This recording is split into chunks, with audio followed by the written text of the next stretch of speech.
देखो, आज महाराज बहुत प्रसन्न हैं।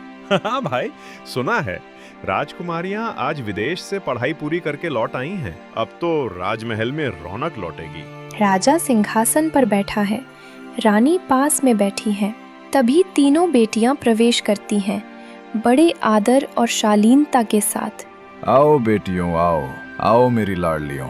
2 वर्ष बीत गए और अब देखो मेरी बेटियां कैसे रानी जैसी लग रही हैं। प्रणाम पिताजी। प्रणाम माताजी। माता, आपके हाथ का अचार बहुत याद आता था।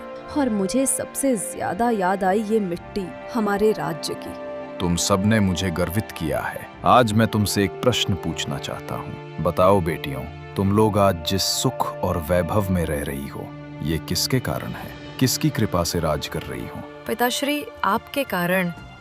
आपने हमें जन्म दिया, शिक्षा दी, सम्मान दिया। हाँ पिताजी, आपके आशीर्वाद से ही हम राज कर रहे हैं। ठीक कहा बेटियों। पिताश्री, मेरी दृष्टि में मनुष्य का भाग्य स्वयं उसके कर्म और किस्मत तय करती है।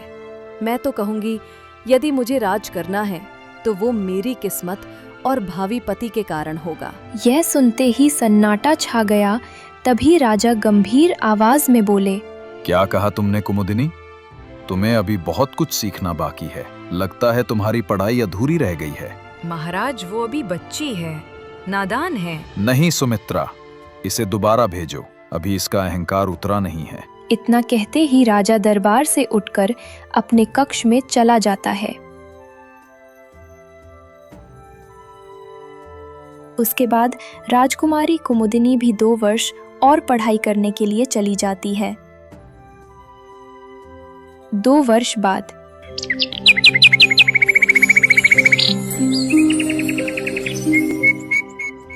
सुबह की किरणें महल की दीवारों पर झलकती हैं। राजकुमारी कुमुदिनी 2 वर्ष पढ़ाई करने के बाद अपने महल लौट आती है। राजकुमारी कुमुदिनी अब और समझदार हो गई थी। कुमुदिनी, अब तो तुम्हारी पढ़ाई पूरी हो गई। बताओ, अब क्या विचार है तुम्हारा? पिताजी, विचार वही हैं। मनुष्य की किस्मत और उसका भावी जीवन साथी ही तय करते हैं कि वो कहाँ पहुँचेगा। यह सुनते ही राजा का चेहरा लाल हो गया। तभी वह गंभीर आवाज में बोला, हद हो गई। 2 वर्ष और व्यर्थ गए। तुम्हें मेरी बात की कद्र नहीं। अब मैं तुम्हारी शादी सबसे बुड़बक लड़के से करूंगा, ताकि तुम्हें समझ आए कि बुद्धि क्या होती है। महाराज, गुस्से में लिया निर्णय अक्सर दुखद होता है। निर्णय ले लिया गया है। इतना कहते ही राजा वीर बहादुर को बुलाया। वीर बहादुर, आदेश दीजिए महाराज। जाओ, मेरे राज्य, जंगल, गांव, हर जगह खोजो। ऐसा लड़का ढूंढो जो संसार का सबसे बुड़बक, सबसे नासमझ हो। उसी से मेरी कन्या का विवाह होगा। महाराज, क्या सही सुना मैंने? हाँ, वही आदेश है। अब विलंब मत करो। तभी सैनिक बुड़बक की खोज में निकल जाते हैं।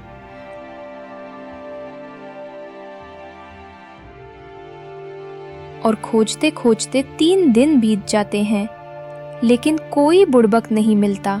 तभी वो लोग एक पेड़ के नीचे आराम करने के लिए बैठ जाते हैं। तभी सिपाही बोला, हे भगवान, 3 दिन हो गए, हमें कोई बुड़बक नहीं मिला। लगता है अब हम ही बुड़बक बन जाएंगे। तभी अचानक सामने पेड़ों के बीच एक आवाज आती है।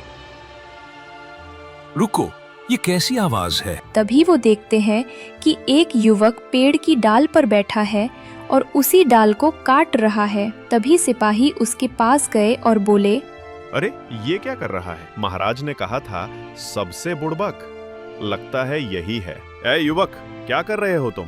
पेड़ की डाल काट रहा हूँ। जिस डाल पर बैठे हो उसी को काट रहे हो? हाँ, इससे नीचे जल्दी उतर जाऊंगा ना। महाराज की खोज पूरी हो गई। चलो भाई, यही हमारा वर है। और तभी सैनिक उसे पेड़ से उतारकर राजा के पास ले आते हैं। वीर बहादुर, बताओ, किसे लाए हो? महाराज, आपकी आज्ञा के अनुसार हमने सबसे नासमझ युवक को पाया है। ये युवक उसी डाल पर बैठा था जिसे स्वयं काट रहा था। सच में, इससे बड़ा मूर्ख कौन होगा? यही उचित वर है मेरी कन्या के लिए। महाराज, ये निर्णय। यही मेरी न्याय प्रियता है। जिसे भाग्य पर भरोसा है वही अपने भाग्य का फल पाएगा। तभी राजकुमारी कुमुदनी दरबार में आती है और बोली, सत्य कहा पिताजी, भाग्य और कर्म से बढ़कर कुछ नहीं। पिताजी, मैं आपकी आज्ञा का पालन करूंगी। तुम्हें आपत्ति नहीं? नहीं पिताजी, भाग्य वही देगा जो उचित होगा। बेटी, कम से कम ये तो बताओ तुम्हारे मन में क्या है? माँ, मैं भाग्य को परखने जा रही हूँ। कुछ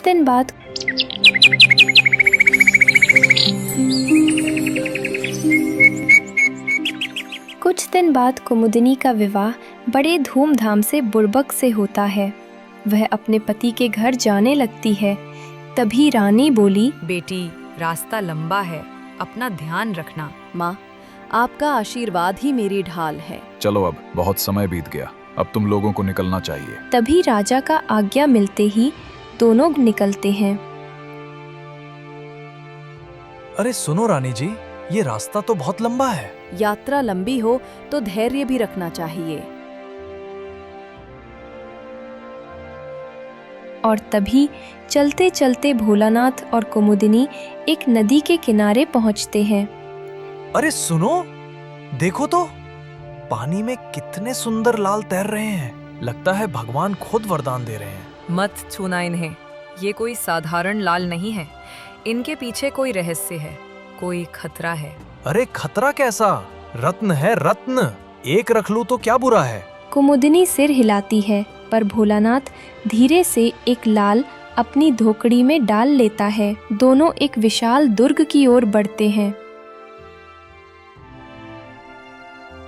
देखो, एक राज्य नजर आ रहा है।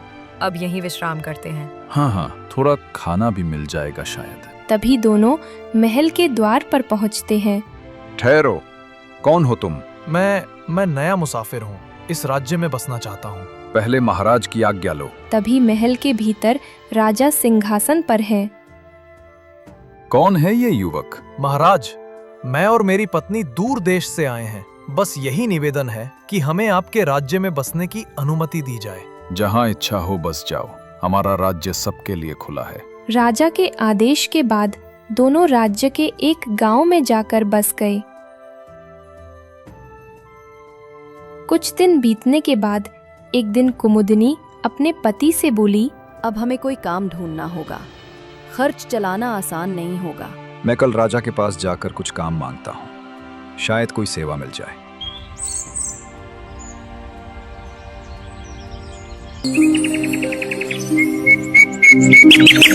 अगले दिन बुड़बक अपने राज्य के राजा के पास नौकरी की तलाश में चल दिया।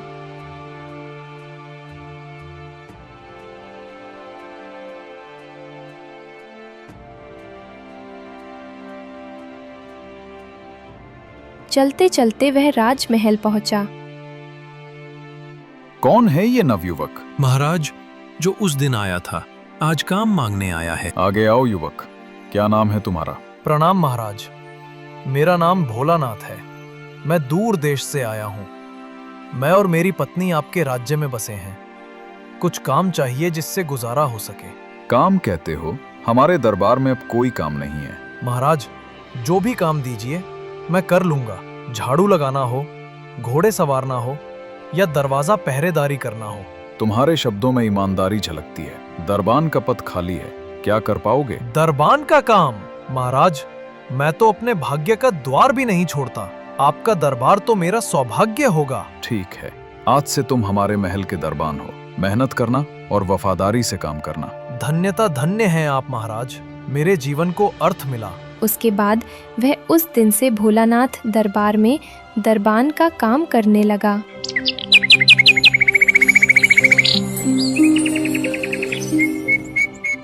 दिवाली का दिन, जगमग उत्सव। दरबार दीपों से जगमग है। हंसी, शोर और संगीत गूंज रहा है। पहरेदार जुआ खेल रहे हैं। भोलानाथ भी बैठा है। आओ नए दरबान, आजमा लो अपनी किस्मत। नहीं, मैं कहाँ, मुझे हिम्मत नहीं खेलने की। मेरे पास कुछ नहीं है सिवाय एक लाल के। अरे खेलो, किस्मत से बढ़कर कुछ नहीं। दरबारियों की बात सुनकर भोलानाथ खेलने के लिए मान जाता है। जुआ शुरू होता है। भोलानाथ अपने जेब से लाल निकालकर अपने आगे रख लेता है। ये क्या है? कहाँ मिला तुझे? मुझे कहीं मिला था, साथ रख लिया, सौभाग्य का प्रतीक मानकर। उसके बाद भोलानाथ पासा फेंकता है और जीत जाता है, और फिर से पासा फेंकता है और फिर से जीत जाता है। ये कैसे संभव है? हर बार वही जीतता है। लगता है मेरी किस्मत मेरे पक्ष में है। वो हर बार जीतता गया और 20 से 25,000 रुपए जीत गया।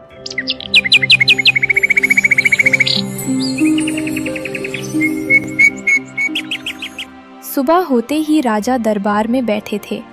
तभी मंत्री वहां आया और बोला, महाराज, वो नया दरबान कोई साधारण व्यक्ति नहीं, उसके पास एक जादुई लाल है। उसी से वो कल रात बहुत से पैसे जीता है। क्या सच है? बुलाओ उसे। भोलानाथ सैनिक के साथ राजा के पास आया। दरबान, क्या तुम्हारे पास कोई लाल रत्न है? जी महाराज। अच्छा, अब वो हमें दे दो, हम उसे अपनी पुत्री को भेंट करेंगे। पर महाराज, वो मेरे सौभाग्य का प्रतीक है। भोलानाथ, ये मेरा आदेश है। तभी भोलानाथ झुककर लाल सौंप देता है। अद्भुत है, ऐसा लग रहा है जैसे भीतर कोई अग्नि जल रही हो। राजा वो लाल अपनी बेटी को दे देते हैं। राजकुमारी पद्मिनी राजा का दिया हुआ लाल रत्न अपने हार में मिढ़ाकर पहने हुए अपने कच्छ में तोता मैना के साथ बैठी है। राजकुमारी, आप तो जैसे चांद की किरण बन गई है। अरे नहीं रे, अगर यही लाल का जोड़ा होता तो और भी शोभा बढ़ जाती। ओह तोते महाराज, आप क्या जानो सौंदर्य क्या होता है? सौंदर्य तभी पूर्ण जब संग हो संतुलन। जैसे जोड़ा बिना जोड़ीदार अधूरा। राजकुमारी विचारों में डूब जाती है। लाल का जोड़ा, शायद सही कह रही हो तुम। रात होती है। राजकुमारी धीरे से लेटती है।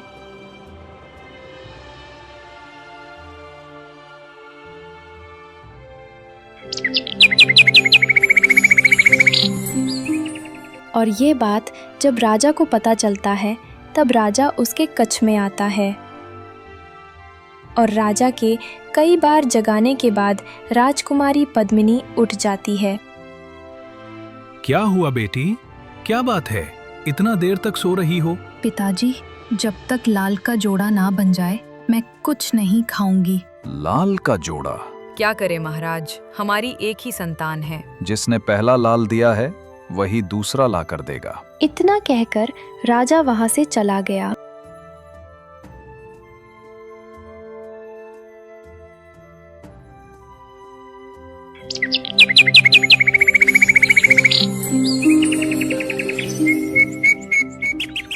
राजा अगले दिन भोलानाथ को दरबार में बुलाता है। दरबान, तुम्हारे एक लाल ने मेरी पुत्री को अधूरा कर दिया है, अब उसका जोड़ा लाओ। महाराज, कहाँ से लाऊं मैं वो लाल? चाहे जहां से लाओ, पर लाना होगा, वरना गड्ढा खोदकर तुम्हारे परिवार को जिंदा गाड़ देंगे। महाराज, अनुमति दें, मैं अपनी पत्नी से परामर्श कराऊं। ठीक है, लेकिन याद रखना, लौटकर खाली हाथ मत आना। तभी भोलानाथ घर लौटता है।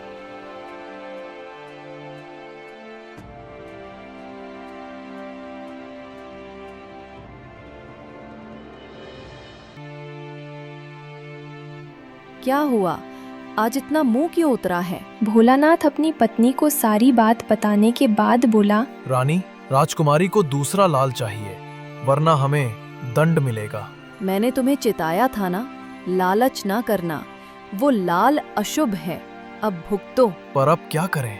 आप फिर राजा के पास जाओ और राजा से कहना, हमें यात्रा के लिए एक गधा और तलवार और साल भर का खर्च चाहिए, तभी तुम वो लाल ला सकोगे। रानी, तुम तो संकट में भी बुद्धि की मूर्ति हो।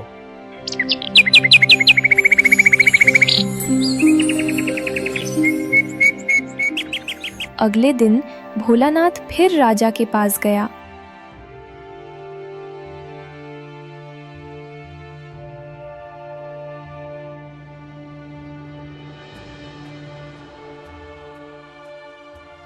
महाराज, मैं लाल की खोज पर निकलूंगा, पर यह कार्य कठिन है।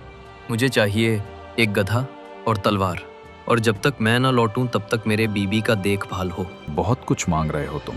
महाराज, बिना साधन के सफलता असंभव है। मैं आपकी बेटी के लिए प्राण दांव पर लगा दूंगा। सैनिक, सब व्यवस्था करो। सैनिक सारा सामान, रुपए पैसे एक थैली में बांधकर भोलानाथ को दे देते हैं। उसके बाद वो लाल की खोज में चल देता है और वो चलते चलते उसी जगह पहुंचता है जहां से वो एक लाल ले गया था। तभी वो नदी की ओर देखकर चौंकता हुआ बोला, अरे ये क्या? नदी में इतने सारे लाल! अगर ये लाल यहाँ बह रहा है तो जरूर इसका कोई स्रोत होगा। कहीं तो होगा वो जगह जहाँ से ये लाल बह रहा है। वो नदी के साथ चलता है और एक जगह पहुंचता है जहां से खून की धार नदी में गिर रही है। ऊपर एक पेड़ की डाल से एक लड़की की कटी हुई मूड़ी लटक रही है और उसकी गर्दन से खून टप टप बहकर नदी में गिर रहा है। तभी वो गया और गधे को चरने के लिए छोड़कर चला आया। हे भगवान, ये क्या देख रहा हूँ मैं? कौन है ये अभागिन? कैसा भयानक दृश्य है। तभी वो पास के पेड़ पर चढ़ जाता है और पत्तों में छिप जाता है। देखता हूँ आखिर ये सब होता कैसे है, कौन करता है ये?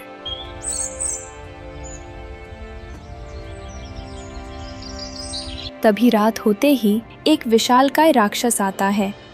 उसकी आंखें अंगारों जैसी, हाथ में तलवार।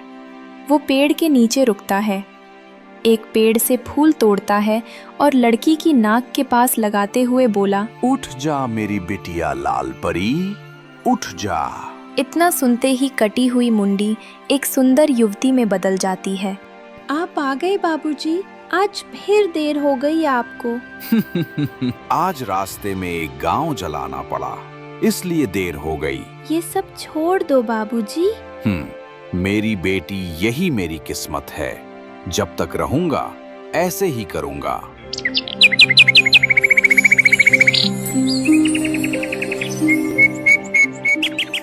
उसके बाद सुबह होता है और राक्षस फिर से लड़की का सिर काटकर लटका देता है और वहां से चला जाता है। कल उसने एक फूल से उसे जिंदा किया था, शायद वही फूल मैं भी तोड़ लूं। उसके जाते ही भोलानाथ भी कटी हुई मुंडी को वही फूल सूंघाता है और फिर से मुंडी एक सुंदर युवती में बदल गई। आप कौन? आपने मुझे जिंदा किया? हाँ, अब आप फिर कभी नहीं मरेगी। आप नहीं जानते, जब शाम होती है वो राक्षस लौट आता है। वह मुझे जिंदा करता है और फिर मैं उसके लिए खाना बनाती हूँ। फिर सुबह वो मेरी जान ले लेता है। इस बार मैं यहीं रहूंगा, वो आएगा तो मैं देख लूंगा। और इसी तरह दोनों खूब मस्ती करते हैं।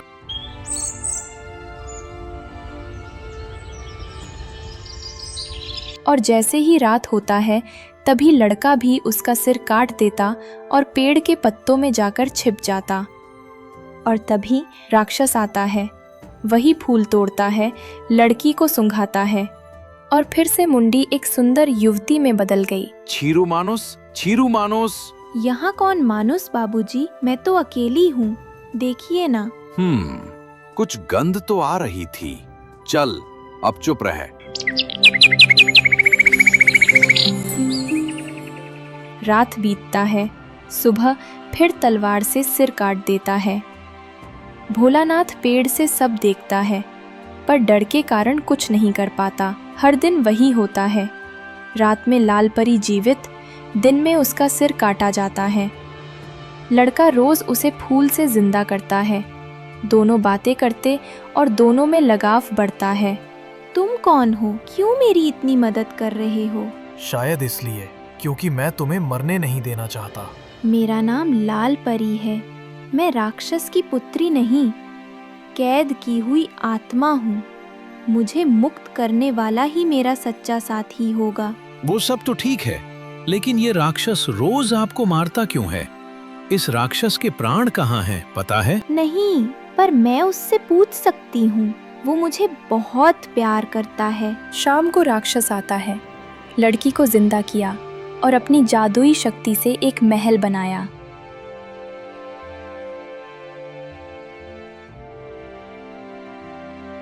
एक बात पूछूं? अगर कभी कोई आपको मारना चाहे तो कैसे मारेगा आपको? तू क्यों पूछती है? मेरे प्राण उस दीपक में हैं।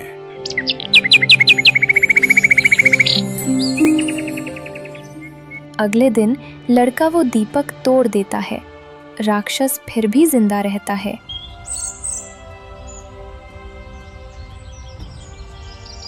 तभी रात होते ही राक्षस फिर आता है, लाल परी को जिंदा करता है।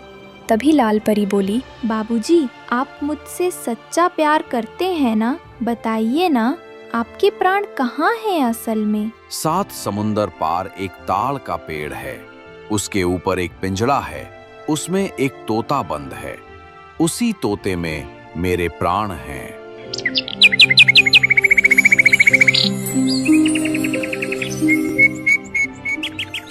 तभी सुबह होते ही बुड़बक निकल पड़ता है। रास्ते में कई दिन बीत जाते हैं। अंत में वह एक उजले द्वीप पर पहुंचता है। वहां ऊंचा ताड़ का पेड़ है। उसके ऊपर चमकता हुआ पिंजड़ा और भीतर एक तोता है। यही है वो तोता, यही राक्षस की जान है। तभी वो पेड़ पर चढ़ता है, पिंजड़ा खोलता है और तोता को पकड़ लेता है। तभी दूर कहीं राक्षस चिल्ला रहा है, छोड़ दे तोते को, वरना तेरा अंत कर दूंगा। अब तेरा अंत होगा दुष्ट। वो तोते का एक पंख तोड़ देता है। राक्षस का एक हाथ गिर जाता है। दूसरा पंख तोड़ता है। राक्षस घुटनों के बल गिर जाता है। अंत में वो तोते की गर्दन मरोड़ देता है और राक्षस जमीन पर गिरकर राख बन जाता है। खत्म, आखिर खत्म हुआ ये अत्याचार। अब किसी की जान इस दैत्य के हाथों नहीं जाएगी। अब लाल परी को उसकी जिंदगी लौटाने का वक्त है। इतना कहकर वो लाल परी के पास लौट आया। लाल परी झोपड़ी में बैठी है, आसमान को देखती हुई। उसकी आंखें चिंता से भरी है। आप लौट आए, सचमुच लौट आए। मुझे लगा अब आप कभी नहीं आएंगे। राक्षस अब कभी नहीं आएगा। मैंने उसका अंत कर दिया है। अब तुम आजाद हो लाल परी। लाल परी को यकीन नहीं होता। वो एक रात का इंतजार करती है, तब वो नहीं आता। फिर लाल परी को यकीन होता है।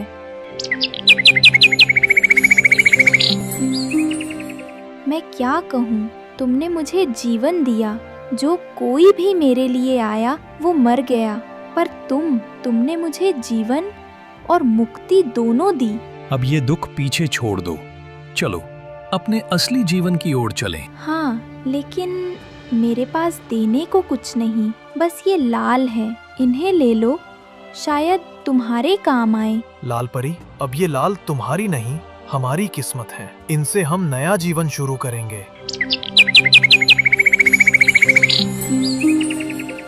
सुबह होते ही भोलानाथ और लाल परी लाल को लेकर उसके कुटिया में जाते हैं और वो लाल परी को अपने कुटिया में छोड़ देता है और लाल लेकर राजा के पास चला जाता है। महल के सामने पहुंचते हैं जहां पहरेदार तैनात हैं। अरे, ये तो वही दरबान है, लेकिन अब तो ये किसी राजकुमार जैसा दिखता है। चेहरा दमक रहा है। और ये क्या, इतने सारे लाल? राजा साहब से कहना उसका दरबान लौट आया है, अपनी किस्मत लेकर। तभी सैनिक भोलानाथ को लेकर राजा के पास जाते हैं। अरे दरबान, तू जिंदा है। हम तो सोच चुके थे कि तू कभी नहीं लौटेगा। कहाँ था तू इतने दिन? महाराज, जो काम आपने दिया था मैंने पूरा कर दिखाया। ये देखिए, वही लाल का जोड़ा और इनके साथ सैकड़ों लाल। हे भगवान, इतने लाल तो हमने कभी नहीं देखे। ये तो किसी चमत्कार से कम नहीं। वाह दरबान, तू तो अद्भुत निकला।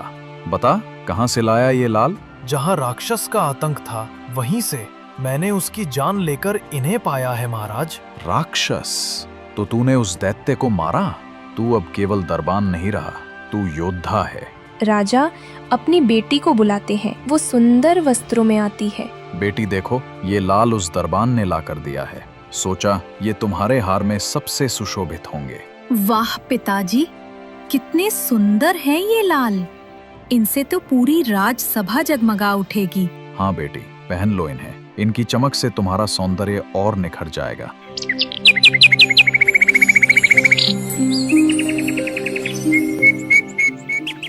अगले दिन राजकुमारी गले में लाल पहनती है। दरबार में मौजूद सब उसकी सुंदरता देखकर दंग हैं। राजकुमारी तो मानो स्वयं लक्ष्मी जी लग रही हैं। धन्यवाद पिताजी, ये लाल सचमुच अनमोल है। और इन्हें लाने वाला भी अब साधारण दरबान नहीं रहा, अब से वो हमारे दरबार का मुख्य प्रहरी होगा। महाराज की कृपा है, मैं हमेशा राजभक्ति निभाऊंगा।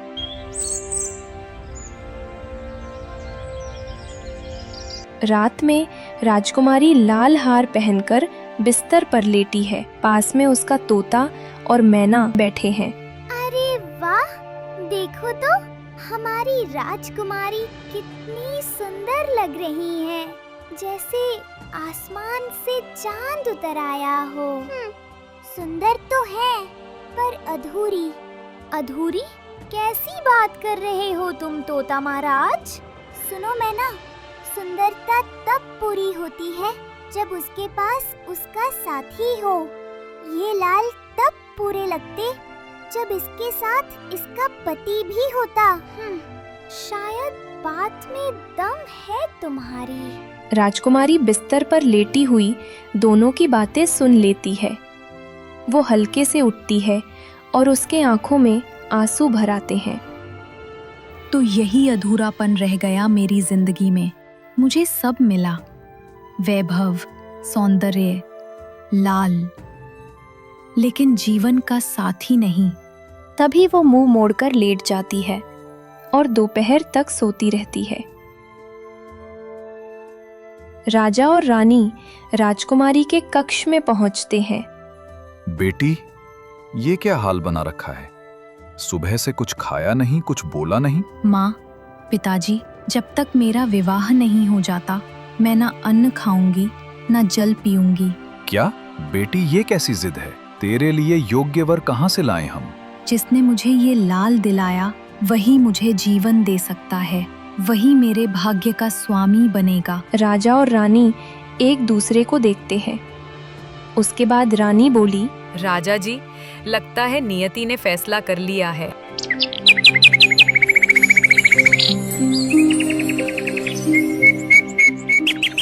अगले दिन राजा बुड़बक भोलानाथ को दरबार में बुलाया और बोला, दरबान, तेरे पराक्रम ने हमें गर्व दिया है। आज तुझसे एक और निवेदन है, एक ऐसा जो तेरी जिंदगी बदल देगा। महाराज, जो भी आदेश देंगे प्राण देकर भी निभाऊंगा।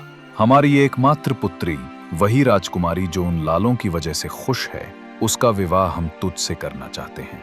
राजा की बात सुनकर सभी चौंक जाते हैं। महाराज, मैं योग्य नहीं हूँ इस सम्मान के, और मेरी पहले से 2 पत्नियां हैं। हमें सब मालूम है बेटा, एक वो जिसने तुझसे सच्चा प्रेम किया, राजा की बेटी, और एक जिसने तेरी जान बचाई, लाल परी। दोनों तेरी नियति का हिस्सा हैं, पर हमारी बेटी भी तुझे ही चाहती है। हम उसे दुख में नहीं देख सकते। क्या तू उसे भी अपनी जीवन संगिनी के रूप में स्वीकार करेगा? महाराज, अगर ये सब नियति की रचना है तो मैं मना कौन होता हूँ। मैं वचन देता हूँ, तीनों रानियों का और न किसी का अपमान होगा, न भेदभाव। तू सचमुच राजाओं जैसा है बेटा। आज से तू इस राज्य का उत्तराधिकारी है। उसके बाद राजा ने भोलानाथ की दोनों पत्नी और अपनी बेटी का बड़े धूमधाम से एक साथ विवाह कराया। आज मेरा हृदय गर्व से भर गया है। जो कभी बुड़बक कहलाया, वही आज सबसे बुद्धिमान सिद्ध हुआ, और जिसने कर्म से किस्मत बदली, वही सच्चा राजा कहलाया। जब तक इंसान अपनी किस्मत पर विश्वास रखे, कोई ताकत उसे रोक नहीं सकती। जिसे लोग मूर्ख समझते हैं, कभी-कभी वही सबसे बुद्धिमान निकलता है।